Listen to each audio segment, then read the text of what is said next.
EU leaders met in Brussels on December 15 for the second day of landmark summit in which a breakthrough was made to open accession talks with Ukraine and Moldova. But major €50 billion aid package for Kiev was blocked by member Hungary. EU officials and the bloc's other 26 members have pressed Hungarian Prime Minister Viktor Orbán ahead of the summit lift his objections to historic steps boost EU ties with Ukraine as Russia's brutal full-scale invasion approaches its 22nd month. Both the negotiation question and the budget issue require unanimity to be approved. Speaking Hungarian state radio in the early hours of December 15, Orbán warned that he could still stop this process and admitted that he was willing to further delay the multi-year aid package for Ukraine in order to receive budget concessions from Brussels. This is a bad decision, Orbán said. Hungary has no responsibility in this matter. We can stop this process later. If necessary, we will pull brakes and the Hungarian parliament will make final decision.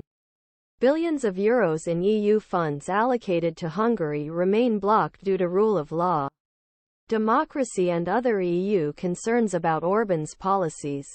I've always said that if someone wants to make changes to the EU budget and they do, then this is a great opportunity for Hungary make clear that it must get what is entitled to.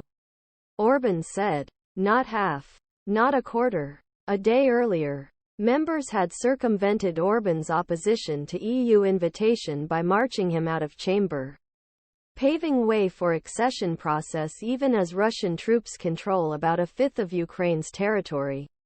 European Council President Charles Michel said that the 27-member bloc also approved the 12th sanctions package against Russia. Michel called the decision to start negotiations with Ukraine a clear signal of hope for its people and for our continent. Although membership talks will likely take years and won't start immediately, Ukrainian President Volodymyr Zelensky welcomed the agreement on X, formerly known as Twitter, as a victory for Ukraine, a victory for all of Europe, a victory that motivates, inspires and strengthens.